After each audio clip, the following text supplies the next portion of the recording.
오늘이 우리 교회 설립 3주년 되는 그런 기념주일입니다. 정확하게는 1월 11일인데 이제 1월 주일로 하면 1월 둘째 주일이니까 오늘이 되는 것이죠. 그래서 첫 1주년, 2주년은 그냥 지나갔어요. 3주년이 됐으니까 이렇게 한번 또 기념하고 하나님 앞에 감사를 드려야겠다, 그런 생각이 들었습니다. 두려움과 불안, 기대와 감격이 뒤섞인 마음으로 개청 예배를 드린 지가 엊그제 같은데 벌써 3년의 세월이 흘렀습니다. 저는 오늘 아침에 일어나서 그동안 베풀어 주신 은혜들을 생각해 보았습니다. 지난 3년 동안 교인이 어린이들을 포함해서 23명이 새로 더해졌습니다. 재정적으로도 넉넉하지는 않지만 자립을 했어요. 그동안 6번의 결혼 예식이 있었고 5명의 어린이가 새로 태어났습니다. 7명의 어린이가 유아 세례를 받았고 1명의 청년이 이 교회에서 신앙생활을 시작해서 학습과 세례를 받았어요. 온 가족이 함께하는 예배가 정착되었고 또 시편 찬송이 정착되었고 성찬에 대한 이해가 깊어져서 이제는 한 달에 한 번 성찬을 하게 되었습니다. 뭐니 해도 뭐니가 아니라 저는 하나님께서 우리에게 말씀을 공급해 주신 것이 최고의 은혜라고 생각합니다. 지난 3년 동안 몇 번의 설교가 있었는지 기억하시겠습니까? 1년에 한 200번 돼요. 200번 설교와 강의가 일주일에 4번이니까 3년이면 몇 번? 600번이에요 600번의 설교를 또 강의를 했습니다. 성경 강해와 교리 강해, 또 기독교 강요를 1권부터 3권까지 지금 거의 다 끝냈어요. 또 교회에서 공부를 했고요. 이런 또 교리문답을 설교했고 이러한 말씀들을 통해서 우리가 개혁신앙을 정립하게 되었습니다. 우리 성도들이 변화되고 성장한 것이 가장 놀라운 축복이에요. 대부분 한 번씩 몸살을 거쳐서 그렇게 견고하게 세워졌습니다. 그래서 갈수록 은혜가 풍성한 것 같아요. 우리 성도들이 은혜가 갈수록 풍성하고 전에는 내가 나만 생각했었는데 이제는 이 공동체를 생각하게 되었다고 하는 그런 성도들이 점점 많아져 가고 있어요. 점점 참여율이 높고 이 자발성이 증가하고 그렇게 성장해 가고 있습니다. 이제 어느 정도 이 교회의 기초가 세워져 가고 있습니다. 이 교회가 어떻게 세워져서 여기까지 오게 되었는지를 돌이켜보면 정말 이 교회를 주님이 세우시고 주님이 인도하셨다고 고백하지 않을 수가 없습니다. 저는 형님이 담임하고 계시는 교회에서 11년간이나 부목사로 일하면서 비교적 좋은 조건에서 안정된 사역을 하고 있었지만 항상 마음속에는 이 고뇌가 있었어요. 마음에 정말 그 갈증이 있었어요. 늘 마음속에 내가 배우고 확신한 대로 말씀을 전하고 성례와 건쟁을 시행하는 그런 교회를 꿈꾸었지만 이제 점점 나이는 들어가고 몸은 약해져 가고 점점 그런 꿈이 이제 사라져가는 것처럼 그렇게 보였어요. 그런데 어느 날 갑자기 2014년 12월 15일에 교회로부터 해임 통보를 받았습니다. 그때는 정말 앞이 깜깜하고 이제 내가 무엇을 어떻게 해야 될지 아무런 생각을 할 수가 없었어요. 무슨 계획을 세울 수 있겠어요? 돈이 있는 것도 아니고 무슨 길이 있는 것도 아니고. 그런데 하나님이 하나 둘씩 성도들을 붙여주시고 물질을 공급해 주시고 건물을 얻게 해주셔서 그로부터 한 달도 지나지 않아서 1월 11일에 개청 예배를 드리게 되었습니다.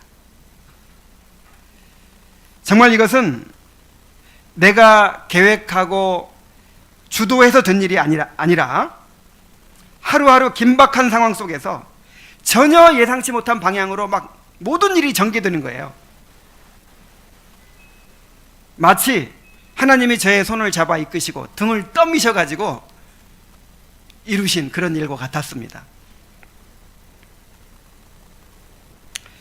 그런데 막상 이제 담임 목사로서 새로운 교회를 세우고 또 나를 믿고 따라온 사람들을 이제 인도해야 된다고 생각을 하니까 엄청난 책임감이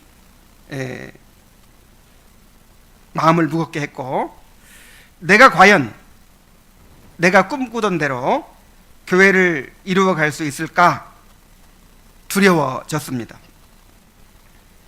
그래서 한 가지 생각이 저의 마음을 강하게 사로잡았습니다. 이 교회는 반드시 주님의 교회가 되어야 한다. 그리고 주님이 다스리시는 교회가 되어야 한다 하는 것이었어요. 지극히 당연한 말이죠. 이게 주님의 교회지 누구의 교회겠습니까? 그럼 어떤 교회는 뭐 주님의 교회가 아닙니까? 그런데 이것은 오랜 세월 바른 신앙과 바른 교회에 대해서 고민을 해오면서 갖게 된 그런 생각이었습니다. 저는 오랜 세월 신학적 방황을 거쳐서 개혁신앙을 정립하게 되면서 바른 교회를 세우는 일의 핵심이 바로 여기에 있다는 것을 깨달았습니다. 만일 그동안 경험했던 교회들의 모습을 답습하게 된다면 새로 교회 하나를 더 세우는 일이 무슨 의미가 있겠는가 하는 생각을 했습니다. 그러면서 자연스럽게 이제 교회 이름을 정해야 될 거 아니에요. 자연스럽게 주님의 교회라는 이름이 떠올랐어요. 주님의 교회가 돼야 된다. 주님이 다스리시는 교회가 돼야 한다 하고 이렇게 사로잡혀 있다 보니까 주님의 교회. 저는 이 우유부단하고 선택 장애가 있는 사람이라 어떤 거 한 가지 정하려면요, 이걸 정했다가도 또 이게 더 좋을 것 같고, 짜장면, 짬뽕 택하고 나서 후회해요. 또 짬뽕 택할 거예요. 아마 몇 날 며칠 끙끙 앓고 고민을 하고 뭐 성광교회로 할까 충광교회로 할까 무슨 안양교회로 할까 엄청난 고민을 했을 거예요. 그런데요, 이 교회, 주님의 교회라는 이름이 너무나도 선명하게 마음을 사로잡아가지고 뭐 다른 이름은 생각할 수도 없는 거예요. 그리고 이 이름을 성도들한테 딱 얘기했더니 아무도 이견을 얘기하는 사람이 없어요. 아이고 너무 좋다고. 그래가지고 이 교회가 주님의 교회가 됐습니다. 정하고 보니까 안양에만 해도 수십 개가 있어요. 그렇지만 그렇게 뭐 쉽게 정해진 이름이 아니에요. 하나님이 계시 그런 건 아니고 어쨌든 의미 있는 이름이에요. 이 이름에는, 이 주님의 교회라는 이름에는 이 교회가 추구하는 목적이 담겨 있습니다. 그것은 첫째로 이 교회가 주님의 교회요, 주님이 다스리시는 교회라는 뜻입니다. 그러니까 여러분, 주님의 교회라는 이름을 대할 때마다, 부를 때마다 항상 이 교회가 누구의 교회다? 주님의 교회다. 주님이 다스리시는 교회다 라고 항상 생각하시기 바랍니다. 그리고 또 한 가지는, 자, 주님이 다스리시면 어떤 일이 벌어지겠어요? 나중에 말씀드리겠지만은 주님의 기쁨이, 천국의 기쁨이 넘치게 됩니다. 그래서 주님이 다스리시는 결과로 천국의 기쁨이 넘치는 교회를 이루어가는 것을 이루어간다는 것이 이제 이 이름에 담겨 있습니다. 저는 오늘 교회 설립 기념주일을 맞이해서 여러분과 함께 이 주님의 교회라는 이름에 담겨 있는 이 교회가 추구해야 할 목적에 대해서 함께 또 생각해 보고자 합니다. 자, 먼저 이 교회는 주님이 다스리시는 교회가 되어야 합니다. 오늘 읽은 본문 가운데 보면 주님은 내가 이 반석 위에 내 교회를 세우리니 라고 하셨습니다. 자, 누구의 교회라고요? 내 교회. 이 교회는 목사의 교회가 아닙니다. 이 교회는 교인들의 교회도 아닙니다. 이 교회는 주님의 교회입니다. 우리가 교회를 대할 때마다 항상 이것을 명심해야 합니다. 누구의 교회다? 주님의 교회다. 주님의 교회를 섬기고 주님의 교회를 사랑하고 주님의 교회를 위해서 기도하고 주님의 교회를 우리가 함께 이루어가야 하는 것입니다. 또한 주님은 내가 내 교회를 세우겠다고 하셨어요. 누가 세운다고요? 누가 세운다고요? 내가 세운다. 내 교회는 내가 세운다 그랬어요. 이 교회는 사람이 세우는 것이 아닙니다. 이 교회는 주님이 세우시고 주님이 자라게 하십니다. 이 교회의 서고 넘어짐이 사람에게 달려있지 않고 어떤 조건에 달려있지 않고 오직 주님께 달려 있습니다. 우리가 항상 이 교회를 사람이 세우는 것이라고 생각해서는 안 돼요. 누가 세워요? 주님이 세우십니다. J.C. 라일의 말을 제가 소개해 드리겠습니다. 참된 교회를 세우는 일이 전능자의 어깨에 지워져 있다는 사실에 깊이 감사해야 합니다. 만약에 이 일이 사람들에게 달려 있다면 벌써 중단되고 말았을 것입니다. 하지만 이 일이 그 뜻을 반드시 성취하는 건축자의 수중에 있다는 사실에 우리 하나님을 송축합시다. 그리스도는 전능하신 건축자입니다. 나라와 가시적 교회가 자기 의무를 알지 못할지라도 그리스도는 자기의 일을 계속해 가십니다. 그리스도는 결코 실패하지 않으십니다. 주님은 시작하신 일을 반드시 이루십니다.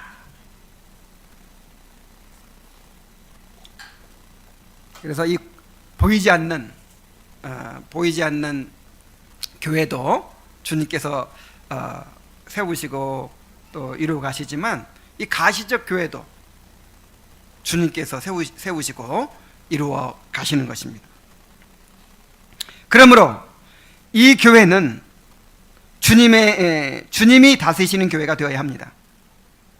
목사가 주인이 되어 마음대로 이끌어가는 교회가 되어서는 안 됩니다. 이게 제일 두렵더라고요. 내가 이제 담임 목사가 돼서 내가 사람들을 이제 이끌어 가게 될 텐데, 여러분 저 초보 운전자가 뒤에 써붙이고 다니는 글 중에 이런 게 있죠. 나도 내가 제일 무서워요. 내가 제일 무서운 거예요. 이렇게 이기적이고 이렇게 쉽게 흔들리고 이렇게 금방 눈을 딴 데로 돌리고 이렇게 연약한 내가 이제 이 교회를 이끌어 가게 되면 항상 나 위주로 내 마음대로 나 유익을 위해서 이 교회를 만들게 되지는 않을까. 이게 제일 두려운 거예요. 그래서 더욱 이 교회가 주님의 교회가 되어야 한다. 주님이 다스리시는 교회가 되어야 한다는 그런 생각에 사로잡혔던 것입니다. 자, 이 교회가 목사가 마음대로 이끌어가는 교회가 되어서도 안 되고요. 또 교인들이 주인이 되어서 교인들의 뜻대로 운영되어서도 안 됩니다. 목사도 교인도 철저하게 주님께 굴복하고 주님의 다스리심을 받는 그런 교회가 되어야 합니다. 기독교 신앙의 핵심은 결국 누가 머리냐, 누가 왕이냐 하는 데 있어요. 그러니까 얼마나 선하게 사는가, 얼마나 선한 일을 많이 이루는가, 이것이 아닙니다. 사람들은 자기를 건드리지 않는 한 얼마든지 선한 일을 할 수 있고 자신을 희생하고 헌신할 수도 있습니다. 그러나 중요한 것은 주님께 자신을 굴복시키느냐, 주님의 다스림을 받느냐 하는 것입니다. 그래서 아무리 선하게 살고 아무리 많은 일을 이루더라도 주님이 주인이 돼서 행하는 일이 아니면 이것은 주님을 대적하는 일이라고 성경은 말하고 있어요. 그러므로 이 교회가 얼마나 많은 사람이 모이고 큰 일을 많이 하느냐가 중요한 것이 아닙니다. 인간의 야망과 능력으로도 얼마든지 큰 교회를 만들고 큰 일들을 이루어낼 수 있습니다. 그러나 중요한 것은 그 교회가 과연 주님의 다스림을 받는 교회냐 하는 것입니다. 이 교회 가운데 주님의 통치가 실현되고 있느냐, 이 교회에 속한 성도들이 주님의 다스림을 받아서 살아가고 있느냐 하는 것이 문제인 거예요. 그렇다면 어떻게 주님이 다스리시는 교회를 이루어갈 수 있을까요? 이를 위해서는 주님이 어떻게 교회를 다스리시는지를 알아야 합니다. 주님이 이 교회를 다스리시는데 어떤 방법으로 다스리시죠? 첫째는 말씀을 통해 다스리십니다. 그리고 성령을 통해 다스리십니다. 그리고 말씀과 성령을 통해서 다스림을 받는지 안 받는지를 우리가 어떻게 확인할 수 있겠어요? 그래서 이 말씀과 성령을 통해 다스림을 받는 것을 이제 직분자들을 세워서 이제 실현하게 하십니다. 그래서 교회를 어떻게 다스리신다고요? 말씀을 통해서, 성령을 통해서, 교회의 직분자들을 통해서 다스리십니다. 자, 먼저 주님은 말씀을 통해서 이 교회를 다스리십니다. 교회는 말씀이 선포되는 곳이요, 말씀의 통치가 이루어지는 곳입니다. 여러분, 이 교회가 뭐 하는 곳이에요? 말씀이 선포되는 것이고 말씀의 통치가 이루어지는 곳입니다. 그러니까 교회는 이 본질적인 사명에 충실해야 돼요. 한 가지밖에 못한다 그러면 뭐만 해야 돼요? 말씀을 선포하는 일을 해야죠.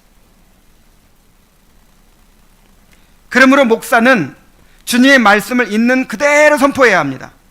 자신의 생각대로 말씀을 전하거나 사람들이 원하는 대로 말씀을 전해서는 안 됩니다. 사람들의 반응에 좌우되지 말고 주님의 말씀을 가감없이 그렇게 선포해야 합니다. 또한 성도들은 목사가 전하는 말씀을 하나님이 직접 말씀하시는 것으로 그렇게 받아들여야 합니다. 그 말씀에 겸손히 굴복하고 순종해야 합니다. 그 말씀을 통해 다스림을 받아서 살아가야 합니다. 그리하여 주의 말씀이 성도들의 삶을 통해서 확증되어야 합니다. 여러분, 이 공동체는요, 말씀이 선포되는 것만으로 충분한 것이 아니에요. 이 말씀이 선포되고 나면 이제 그 말씀을 받은 사람들이, 성도들이 삶으로 체험하고 그것을 확증해야 돼요. 그 말씀이 진리라는 것을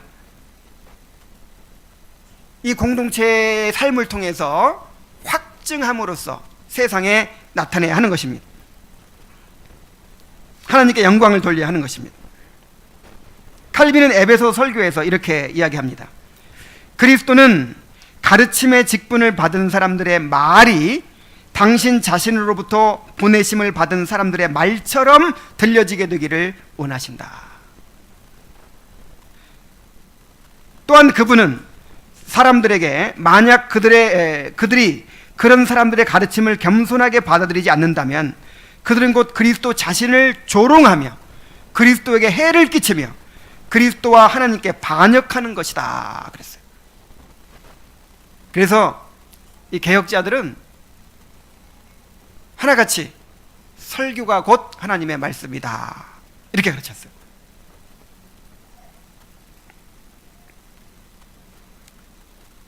주님은 말씀을 통해서 우리를 다스리십니다.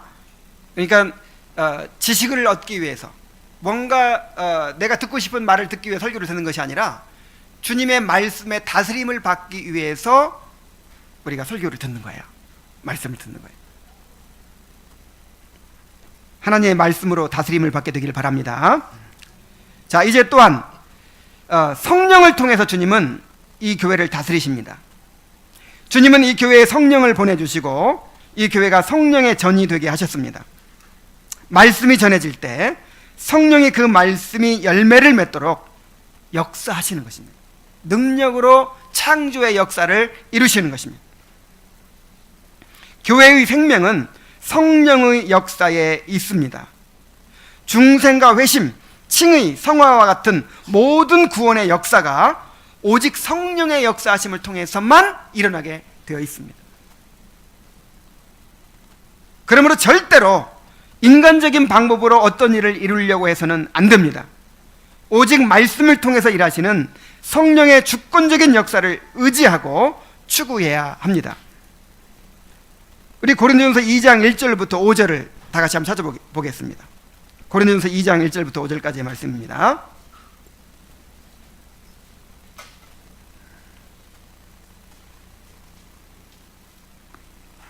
형제들아, 내가 너희에게 나아가서 하나님의 증거를 전할 때에 말과 지혜의 아름다운 것으로 하지 아니하였나니 내가 너희 중에서 예수 그리스도와 그의 십자가에 못 박히신 것 외에는 아무것도 알지 아니하기로 작정하였습니다. 내가 너희 가운데 거할 때에 약하고 두려워하고 심히 떨었노라. 내 말과 내 전도함이 설득력 있는 지혜의 말로 하지 아니하고 다만 성령의 나타남과 능력으로 하여 너희 믿음이 사람의 지혜에 있지 아니하고 다만 하나님의 능력에 있게 하려 하였노라 그랬어요. 자, 바울은 말씀을 전할 때 말과 지혜의 아름다운 것으로 하지 않았다고 말합니다. 이 말은 당시 유행하던 수사학과 웅변수를 사용하지 않고 일부러 담백하게 말씀을 전했다는 거예요. 설교를 감동을 끼치기 위해서 하지 않았다는 거예요. 사람들이 감동받고 재밌게 듣고 좋아하고 뭐 이런 거 이렇게 되도록 하려고 하지 않고 그런 걸 사용하지 않고 담백하게 말씀을 전했다는 거예요. 그래서 고린도 교인들이 바울의 설교를 어떻게 평합니까? 글은 좀 힘이 있는데 말에는 좀 시원치 않다. 바울이 설교를 못하는 사람이다 이렇게 평을 했잖아요. 자, 왜 그렇게 했을까요?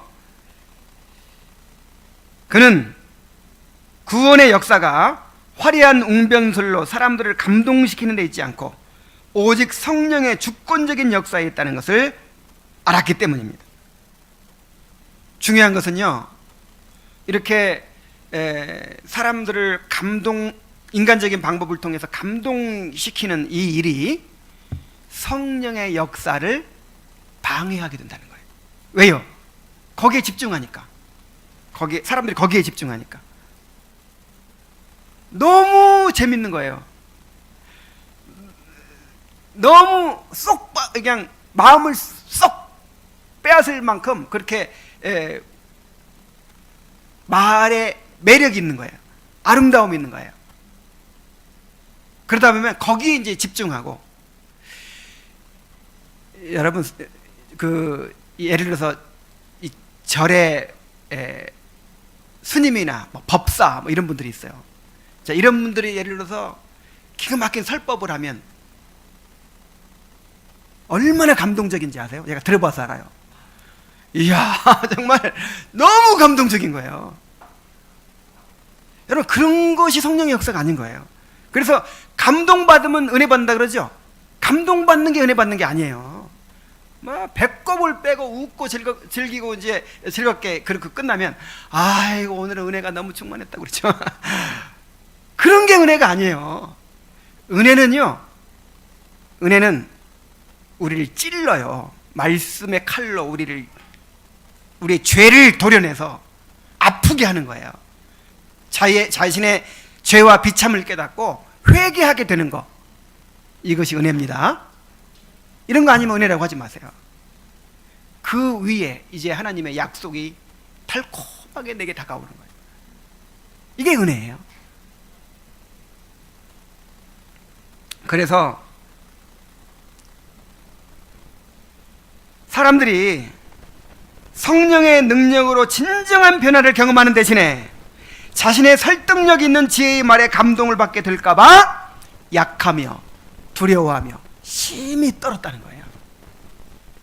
아주 조심했다는 거죠.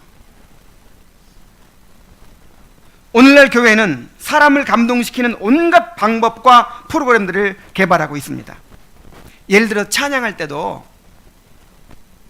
그냥 찬양하면 뭔가 이렇게 마음이 들뜨질 않아요. 흥분되질 않아요. 그러니까 곡도 감미로운 곡을, CCM 같은 감미로운 곡을 택하고 그 다음에 악기들을 동원합니다. 드럼, 신디사이저 이런 것들이요 이렇게 막 흥분을 시킵니다. 그리고 그것도 모자라 가지고 앞에 밴드까지 세워요. 앞에서 막 이렇게 그냥 음악으로 그런 분위기로 막 이렇게 흥분을 시키고 감동을 시켜가지고 그렇게 막 이끌어 가는 거예요. 야, 오늘은 성령의 기름 부으심이 강렬했습니다. 무슨 그게 성령의 기름 부으심이에요? 음악에 감동받은 거지.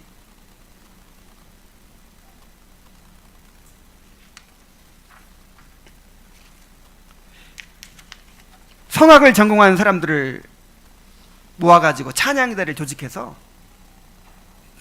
기가 막힌 화음을 만들어냅니다. 그걸 듣고 앉아가지고 아, 은혜롭다 그래요. 그게 무슨 은혜예요? 내가 하나님을 찬양해야 은혜지. 아니, 그 음악 감상하면서 그게 무슨 은혜예요? 예배당을 엄숙한 분위기로 꾸미고 목회자는 제사장처럼 거룩한 예복을 입습니다. 사람들이 교회 안에서 소속감과 친밀감을 느끼고 재미와 감동을 느낄 수 있도록 온갖 소그룹들과 프로그램들을 만들어 활동하게 합니다. 이런 것들이 때로는 필요하고 또 지혜로운 일이기도 하지만 또 유익하기도 하지만, 그러나 말씀을 통하여 자신의 죄와 비참을 깨닫고 회개하게 하는 그 성령의 역사를 방해하는 것이 될 수 있는 거예요. 여러분, 이 성령의 역사 말고는요 다 상대적이라는 걸 알아야 돼요. 절대적인 건 아무것도 없습니다. 예를 들어서 이 교회 안에 나와 마음이 통하는 사람이 있고 대화가 되는 사람이 있고 뭐 나와 친한 사람이 있고 그러면 신앙에 도움이 돼요, 안 돼요? 도움이 돼요. 그것 때문에 교회 나가잖아요, 계속. 그러니까 도움이 되는 거예요. 근데 만약에 나는 그런 사람이 없어서 내 신앙생활을 손해다, 잘 못 할 수가 없다, 이렇게 말하면요 이건 틀린 거예요. 이 절대적인 조건이 아니에요. 오히려 그것이 해가 될 수도 있어요. 여러분, 하나님께서 우리를 하나님께로 이끄시는 방법이 있는데 우리를 광야에 두십니다. 외롭게 하십니다. 아무도 의지할 데가 없게 만드시는 거예요. 그래야 주만 바라보나이다 이게 되는 거예요. 그런데 선교단체 리더 이런 게 있는 것처럼 늘 나의 멘토가 있고 그냥 나를 보살펴주는 사람이 있고 나의 고민 상담해주는 사람이 있고 늘 가까이 있어요. 오히려 방해가 돼요. 방해가. 어떤 경우에는 사람을 의지하게 돼요. 사람을. 그래서 그런 거는 항상 상대적인 것으로 생각해요. 상대적인 것으로. 그래서 저는 요즘에 마음을 내 또래가 없어서 교제할 사람이 없어서 어쩌고, 그게 본질이냐? 이렇게 물어봐요. 저는 하나님께서 지금 절호의 기회를 지금 두고 계신지를 몰라요. 하나님만 붙들 수 있도록.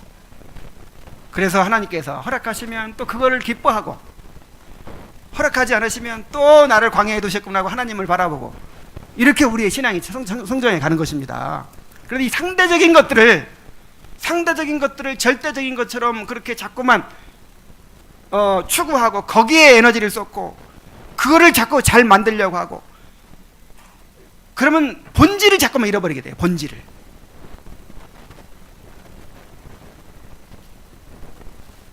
바울은 하나님께서 전도에 미련한 것으로 믿는 자들을 구원하시기를 기뻐하셨도다 그랬어요. 전도에 미련한 것이라는 말이 무슨 뜻입니까? 재미도 없고 감동도 없고 너무 미련해요.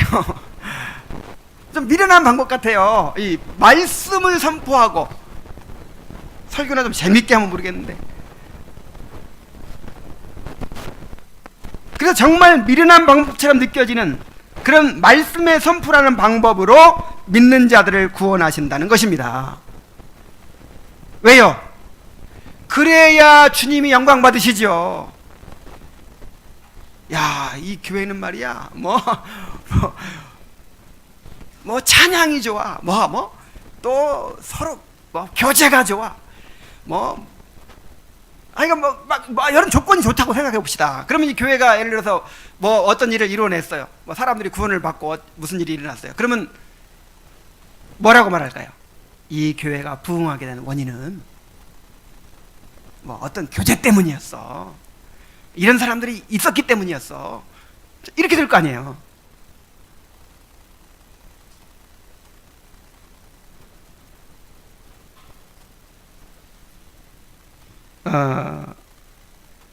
우리는 철저하게 말씀을 통해서 역사하시는 성령의 주권적인 역사를 추구해야 됩니다. 성령의 다스림을 받아야 되는 거예요. 자, 이제 세 번째로, 주님은 직분자들을 통해 이 교회를 다스리십니다. 주님은 말씀과 성령을 통해 교회를 다스리시는데, 이러한 주님의 통치를 직분자들을 통해 실현하시는 것입니다. 구약교회를 선지자와 제사장과 왕을 세워서 다스리셨듯이, 신약교회는 목사와 장로와 집사를 세워서 다스리십니다. 그러므로 이 교회 안에 주님이 성경에 명하신 질서에 따라서 직분자들이 세워지고, 직분자들을 통해서 치리가 잘 이루어져야 합니다. 그리하여 모든 성도들이 주님이 세우신 질서 아래서 다스림을 받아서 살아가게 되어야 합니다. 오늘날 교회의 문제는 말씀을 바르게 전하지 않고 예배를 바르게 드리지 못하는 데 있습니다. 그런데 그렇게 된 근본적인 원인이 무엇이냐? 바로 교회의 정치가 무너졌기 때문입니다.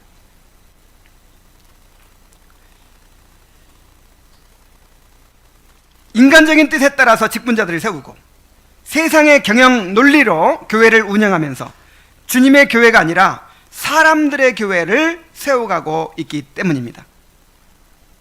여러분, 오늘날 많은 사람들이요, 이 교회를 말은 주님의 교회라고 하는데 실제로는 누구의 교회라고 생각해요? 사람의 교회라고 생각해요. 아예 그냥 이렇게 써붙인 걸 봤어요. 어느 교회? 교회는 인간의 행복을 위해 존재한다, 이렇게 써붙여놨더라고요, 교회에. 여러분, 이것이 오늘날 이 교인들의 생각을 반영하는 거예요. 교회를 왜 나가요? 내가 행복해지게 나가는 거예요. 물론 이 교회를 통해서 우리 행복을 얻죠. 그러나 그건 부수적인 거예요. 이 교회는 주님의 교회고 주님의 영광을 위해 존재합니다. 그리고 주님의 다스림을 받을 때 그 결과로 우리가 행복해지는 것이지, 인간의 행복을 위해 존재하는 것이 아니에요.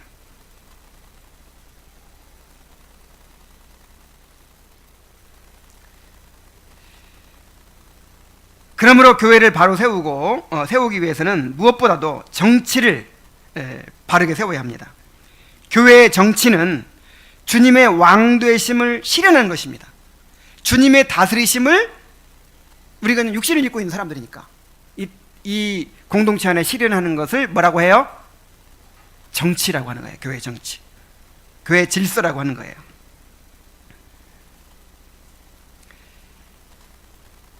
그래서 주님의 왕되심을, 주님의 다스리심을 실현할 수 있도록 이 교회 안에 직분자들이 바르게 세워지고 그 직분자들을 통해서 치리가 잘 이루어지고, 그리하여 모든 성도들이 주님의 다스림을 받아서 살아가게 되는 것, 이것이 이제 우리가 이루고자 하는 교회입니다. 칼빈이 에베소서 설교에서 이렇게 말했습니다. 바울은 여기서 자기 자신을 복음의 가르침에 굴복시키지 않고 또 그 가르치는 직책에 존경을 바치지 않는 모든 자들은 하나님의 백성들의 치명적인 적이며 혼란만을 추구하는 자들이라는 사실을 보여줍니다. 그러므로 우리는 그런 자들을 마치 늑대들인 양 피해야 합니다. 왜냐하면 그들은 전혀 용서받을 수 없는 자들이기 때문입니다. 그들은 교회의 파멸을 불러오고 하나님을 조롱하려 하며 모든 선한 것들의 완전함을 저버리려고 하기 때문입니다. 이 직분자들을 사랑하고 존경해야 합니다. 그렇지 않으면 하나님을 조롱하는 자들이 된다는 거예요. 교회를 해치는 사람이 된다는 거예요. 오늘날 교회는 영적인 사사시대를 연출하고 있습니다. 이 사사시대의 특징이 무엇입니까? 이스라엘에 왕이 없었기 때문에, 이 다스림이 없었기 때문에 각자가 자기 소견에 옳은 대로 하는 거예요. 그러니까 사사시대가 하나님을 떠난 시대가 아니에요. 하나님을 다 나름대로 믿어요. 열심히 의지해요. 그런데 다 무엇대로? 자기 소견에 옳은 대로. 기준이 없어요. 기준이. 왕의 통치가 없어요. 그런 것처럼 오늘날 교회도, 오늘날 교인들도 주님이 세우신 질서를 벗어나서 각자 자기 소견에 옳은 대로 그렇게 살아갑니다. 신앙생활이요, 내가 주인이 돼서 신앙생활하는 거예요. 내가 취사 선택을 하고 내가 뭐든지 마음대로 결정하고 그렇게 하는 거예요. 이 교회의 다스림을 받는다는 의식이 없어요.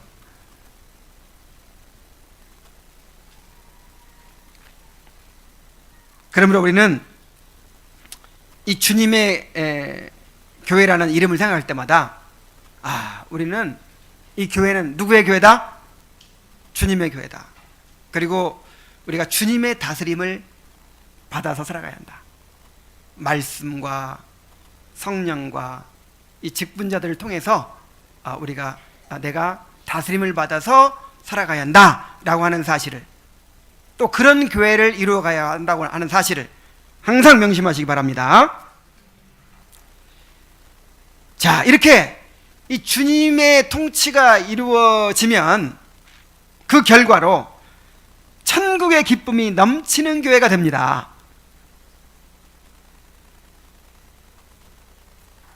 하나님의 나라는 먹고 마시는 것이 아니요 오직 성령 안에서 의와 평강과 희락이라 그랬죠.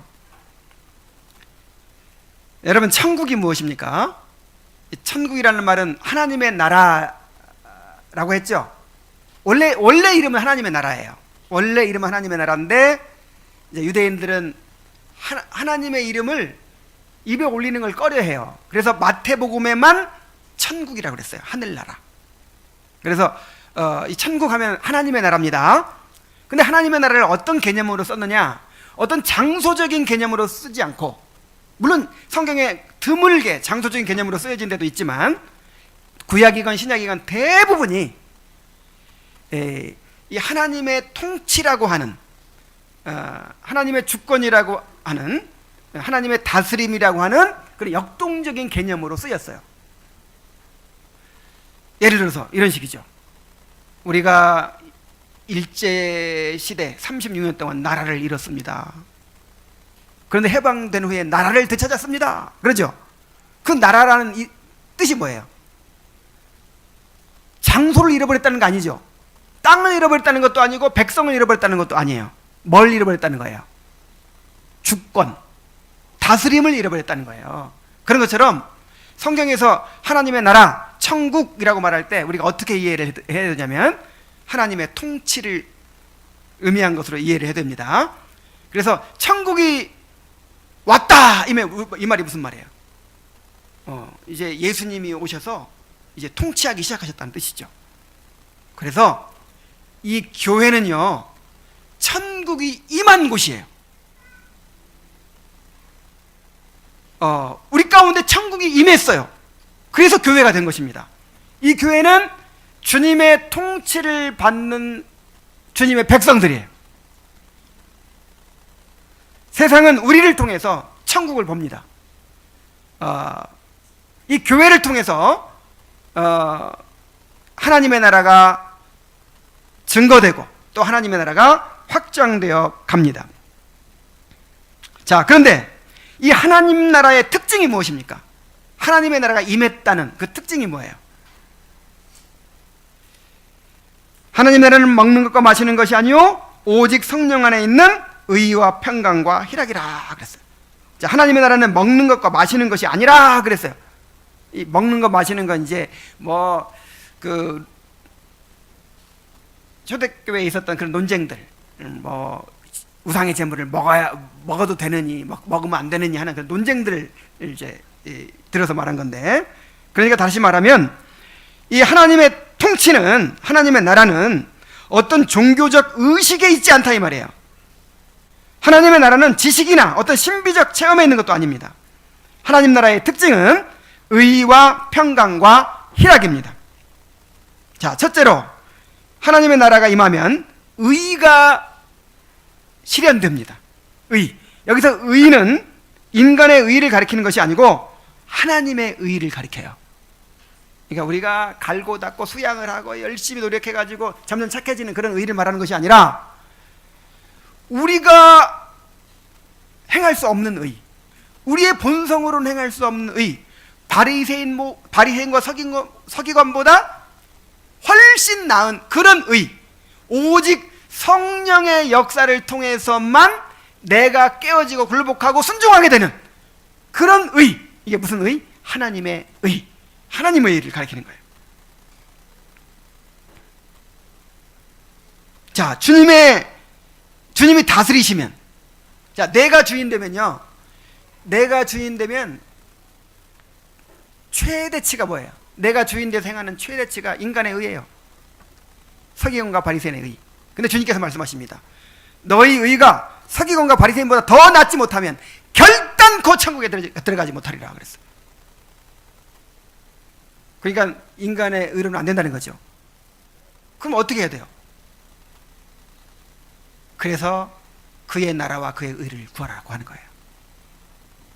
하나님의 의가 이루어지려면 하나님의 나라가 임해야 돼요. 주님이 통치해 주셔야 돼요. 내가 주인 돼서 행하는 의가 아니라 주님이 나를 다스려 주심으로 실현되는 의, 이것이 하나님의 의죠.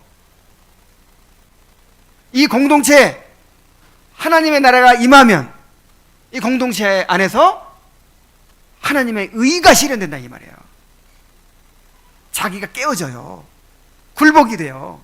서로 용서하게 돼요. 서로 사랑하게 돼요. 선을 행하게 돼요.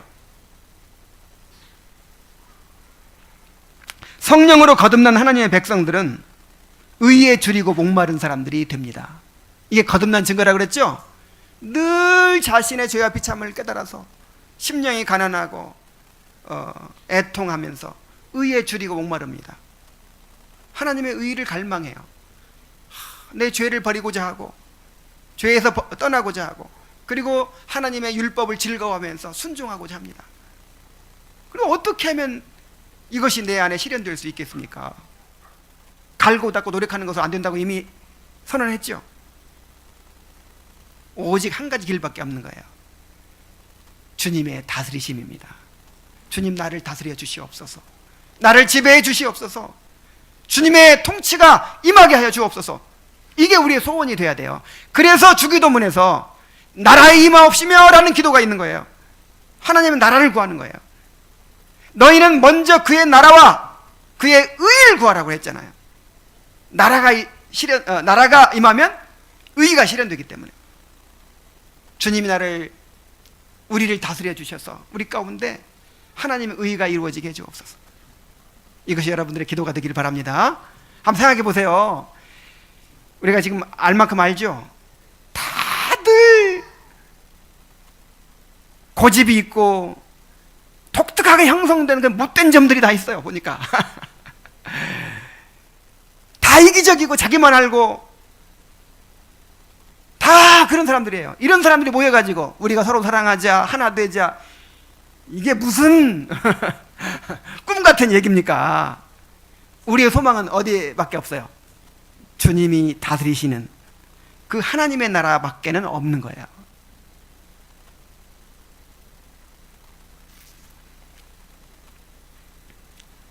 그러므로 우리는 이 교회를 주님이 다스려 주심으로 이 교회 안에 이 교회 성도들의 삶에 주님의 의가 이루어지게 되기를, 실현되기를 간구해야 합니다. 자, 하나님의 나라가 임하면 맨 처음에 뭐가 실현된다고요? 하나님의 의가. 하나님 의가. 이것이 우리의 소원이 되기를 바랍니다. 그 다음에 의가 이루어지면요, 평강이 옵니다. 자, 하나님의 나라가 임하면 의가 실현되고 그 결과로 평강을 경험하게 돼요. 이 평강이라고 하는 것은 하나님과의 관계에서 누리는 평화를 말하는데, 이 하나님과의 관계에서 누리는 평화는 이제 사람들과의 평화로 확장이 됩니다. 자, 하나님의 평강이 우리 마음을 주장하고 우리 교회를 주장하고 우리 가정을 주장하고 우리 삶의 모든 영역을 지배하게 되는 것입니다. 또 셋째로, 하나님의 나라가 임할 때 희락을 누리게 됩니다. 자, 의의 결과로 평강이 오고 평강의 결과로 희락이 옵니다. 자, 희락은 뭘 가리키는 거예요? 주님이 주시는 기쁨, 천국의 기쁨을 말하는 거예요. 하늘의 기쁨. 요한복음 15장 11절에 내가 이것을 너희에게 이름은 내 기쁨이 너희 안에 있어 너희 기쁨을 충만하게 하려 함이라 그랬어요. 여러분, 사랑은요, 기쁘게 해주고 싶은 거예요. 맞습니까? 내가 누군가를 사랑하면 기쁘게 해주고 싶어요. 자, 주님이 우리에게 원하시는 게 뭘까요? 기쁘게 해주고 싶은 거예요. 우리를 거룩하게 살아라, 또 주님께 굴복해라, 뭐 하는 모든 명령의 목적이요, 결국은 우리에게 뭘 주시기 위해서? 기쁨을 주시기 위해서요. 기쁨을, 진짜 행복을 주시기 위해서요.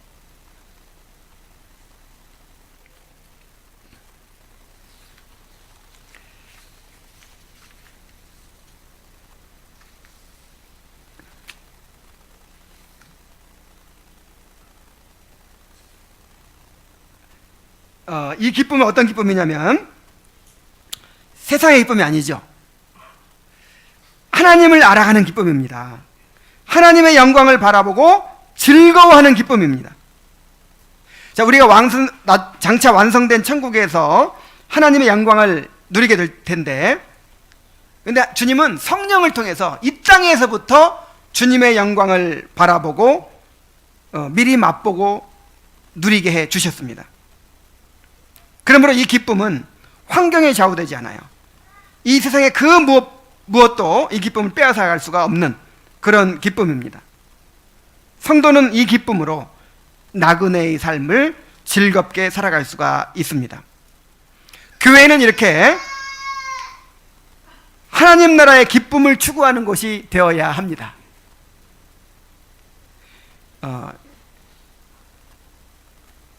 교회는 이 세상의 기쁨을 추구해서는 안 돼요.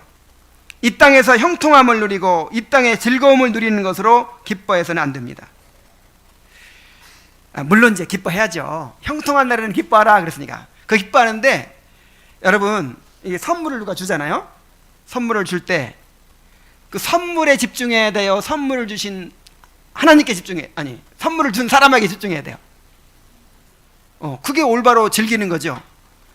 선물 준 사람은 잊어버리고, 이거 좋다, 비싸다, 뭐 이거는 온전히 즐길 수가 없는 거예요. 그래서 우리가 어떤 형통한 복을 받을 때 그 복을 주신 하나님을 바라보면서 하나님의 사랑을 즐거워해야 돼요. 이것이 훈련되길 바랍니다.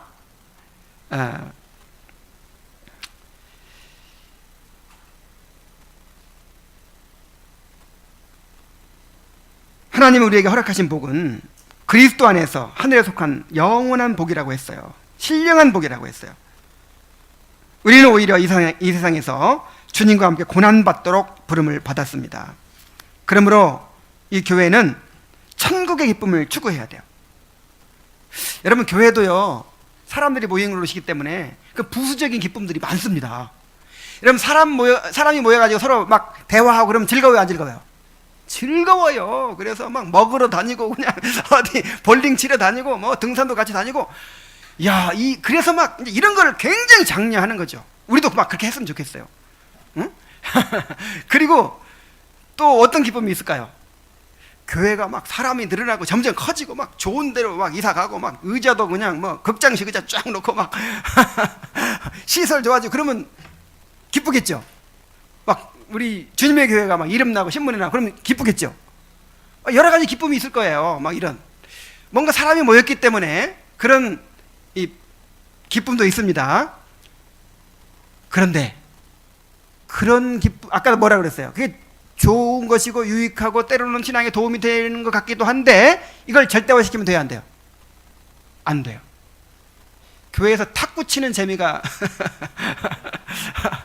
교회에서 탁구대를 놓고 탁구를 막 성도들이 치니까 너무 분위기가 좋아진 거예요. 그래가지고 막 교회 가기 싫어했던 사람도 막 교회 가고 싶어해요. 막 탁구 때문에 교회에 오는 거예요. 친해지고 막 그래가지고 탁구로 부흥했대요. 탁구로. 근데 여러분 처음에는 그게 좋은 것 같아요. 근데 설교 시간에 아이고 빨리 탁구 쳐야 되는데 이번에는 스매싱을 이렇게 해가지고 이렇게 계속 그 상상만 하고 있다가 끝나기만 해요. 축도 끝나면 그냥 방해가 되는 거예요. 방해가. 그래서 교회에서는 천국의 기쁨을 추구해야 돼요. 천국의 기쁨. 하나님 자신을 유일한 위로와 상급으로 삼아야 합니다. 하나님 알아가는 기쁨이 최고의 기쁨이 되어야 합니다. 하나님의 말씀을 깨닫고 순종하는 것이 즐거움이 되어야 합니다. 영혼의 회심을 보는 것이 우리의 행복이 되어야 합니다.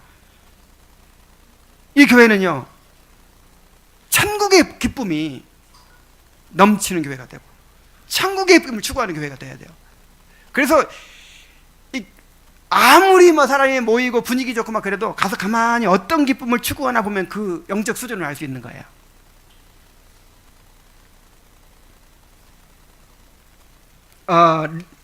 한동안 우리가 그 레리 크랩의 책을 좀 읽었었는데 그 레리 크랩이 이런 말을 했어요. 현대 기독교가 더 나은 삶을 제공하는 데 전념했기 때문에. 자, 현대 교회가 지금 사람들에게 뭘 제공하려고 해요? 더 나은 삶, 더 행복한 삶. 그러니까 이 땅의 기쁨, 부수적인 기쁨을 이제 제공함으로써 사람들을 얻으려고 하는 거예요. 우리는 예수님과의 실제적인 만남을 별로 경험하지 못했습니다. 그리고 하나님과 교제하는 진정한 기쁨을 누리지 못했기 때문에 우리는 하나님과 연관된 유익, 즉 더 적은 고통과 더 큰 축복, 현재의 더 나은 삶을 위해 살아가고 있습니다.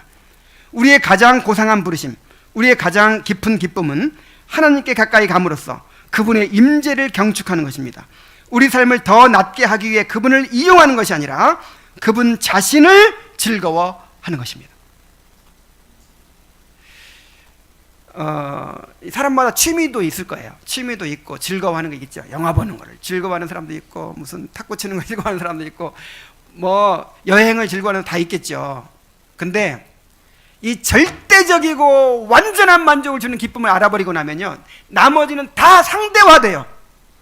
있으면 좋고 없어도 괜찮은, 이렇게 돼야만 될 줄로 믿습니다. 여러분 아직도 나는 이 맛에 사는데 나는 이거 놓치면 나는, 그러면 아직 은혜 체험하지 못한 거예요. 은혜를 맛본 사람은요 다 상대화돼요. 그렇다고 세상의 즐거움 다 버리라는 거 아니에요. 있으면 좋다니까. 있으면 좋고 없어도 괜찮고 다 이렇게 상대화되시기 바랍니다. 근데 이것만은 놓칠 수가 없어. 이것이 너무 크게 마음을 차지하고 있기 때문에, 중심을 지배하고 있기 때문에, 그냥 오로지 이거를 추구하기 때문에 이게 잘 안 돼. 손에 안 잡혀요 이제. 그죠? 이게 정상이에요. 이게 우리 성도들이 그렇게 살아가야 되고 이 공동체가 그렇게 살아가야 되는 것입니다. 자, 이제 결론을 말씀드릴 건데, 결론도 길어요. 오늘은 맛있는 음식을 많이 했으니까 소망을 가지고 기다리시면 됩니다. 우리가 주님의 교회라는 이름을 부를 때마다 주님이 다스리시는 교회, 이렇게 천국의 기쁨이 넘치는 교회를 생각하고 이 목적을 추구하게 될 수 있기를 바랍니다. 그런데 제가 저 자신의 꿈이나 우리 교회만이 가진 특별한 꿈을 말하고 있다고 혹시 생각하는 분 계십니까? 절대로 그렇지 않습니다. 저는 이제 뭐 우리 교회 비전이 뭐 1만 성도 1000명의 선교사 뭐 나 이런 거 뭐 올해 목표가 뭐고 나 이런 거 다 버렸어요. 우리만이 가진 그런 거 없어요. 모든 교회가 추구해야 될 본연의 모습을 그냥 기본을 하잖아요. 기본을. 아시겠죠? 본질을 붙잡자는 거예요. 정말 성경적인 교회를 세워나가자는 것입니다. 그리고 어떤 분들은 또 이렇게 생각할 수도 있어요. 이 교회, 우리 교회가 사회에 대한 책임에 대해서는 관심이 부족한 것이 아닌가. 좀 구제도 해야 되고 얼마나 우리가 할 일이 많아요. 그냥 너무 그냥 우리 이 안으로만 향하고 이 안에 있는 일들, 우리 교회를 잘 세우자는 일들에만 집중하는 거 아닌가. 그렇게 또 생각하는 분들도 있어요. 물론 중요하고 해야 되죠. 우리가 구제도 해야 되고 봉사활동도 해야 되고 다 필요해요. 그러나 모든 것을 한꺼번에 다 할 수는 없습니다. 교회가 자립하는 것조차 어려운 상황에서 이것저것 다 하려고 하다가 본질을 놓칠 수가 있어요. 그래서 저는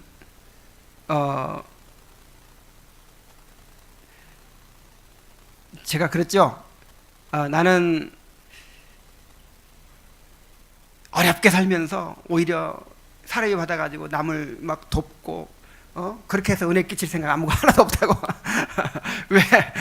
왜 그러냐면 제가 사랑이 부족해서도 그렇지만 여러분 이 교회에서 가장 본질적이고 중요한 사역이 뭐라고요?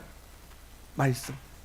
그래서 여러분 목사의 생활을 책임지는 걸 첫째 우선순위로 삼아야 돼요.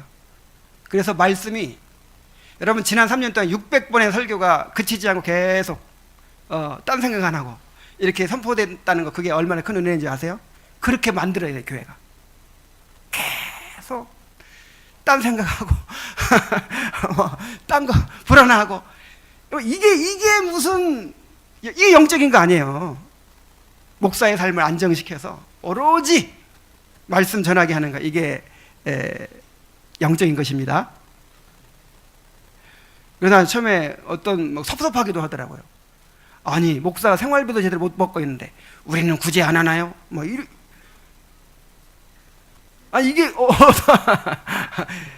뭐가 몰라서 그래요. 이제 나중에 점점 영역이 넓어집니다. 이 본질이 정말 이 기본이 세워지고 점차로 우리가 그렇게 돼가는 거예요. 우리 성도들 가운데 은사를 가진 사람들도 많고 또 하나님께서 그런 이제 발걸음을 내딛게 하실 것입니다. 그래서 우리가 주님께서 우리를 인도하시는 대로 따라가면 되는 거예요.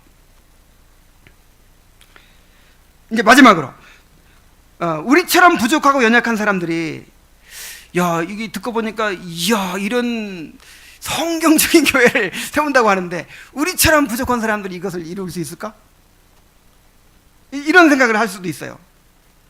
공부를 많이 한 사람들, 좀 재력이 있는 사람들, 훌륭한 인격을 가진 사람들이 있어야 이루어질 수 있는 일이 아닐까?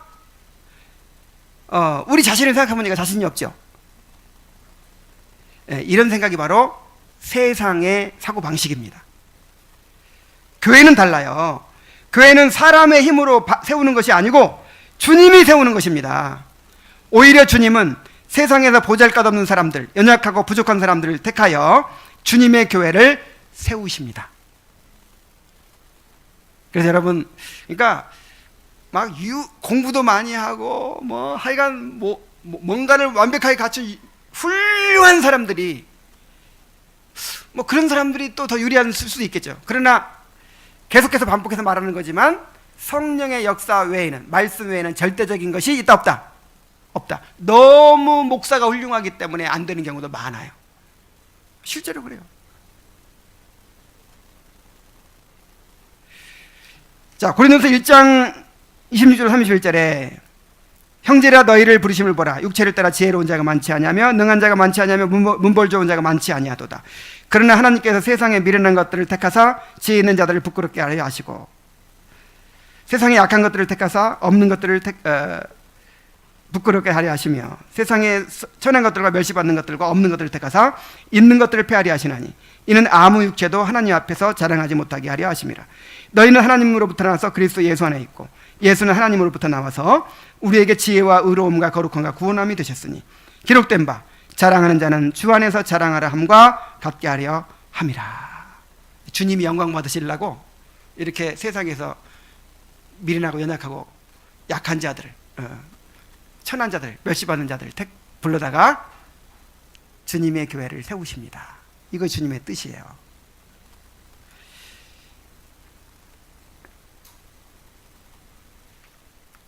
주님이 우리를 영광스러운 주님의 교회의 지체가 되게 해 주셨습니다. 주님을 사랑하듯이 이 교회를 사랑하고 섬기게 하셨습니다. 우리에게 이보다 더 큰 축복은 없습니다. 이보다 더 영광스러운 일은 없습니다. 주님의 교회를 세우는 일은 우리의 모든 것을 다 바쳐도 결코 아깝지 않은 그런 영광스러운 일이고 위대한 축복입니다. 우리 함께 주님이 다스리시는 교회, 천국의 기쁨이 넘치는 교회를 이루어 나갑시다. 기도하겠습니다. 자비하신 아버지 하나님, 세상에서 뛰어나고 선하고 정말 훌륭한 사람들이 얼마든지 있는데 이렇게 못나고 부족하고 연약한 사람들을 택하셔서 참으로 주님의 몸된 교회를 이루게 하시고 주님이 다스리시는 교회, 또 천국의 기쁨이 넘치는 교회를 꿈꾸고 또 이루어가게 해주시는 것을 감사드립니다. 아버지 하나님, 우리 힘으로 안 된다는 것을 압니다. 주님께서 세우시고 지금까지 인도해 오신 것처럼 앞으로도 한 걸음 한 걸음 인도하여 주옵소서. 우리 성도들의 마음 가운데 이러한 소망이 가득하게 하여 주옵소서. 계속해서 말씀이 선포되게 하시며 성령의 역사로 영혼들이 주님께 돌아오게 하시며 우리들의 삶에서 하나님의 나라가 충만하게 드러날 수 있도록 인도하여 주옵소서. 예수님의 이름으로 기도하옵나이다. 아멘.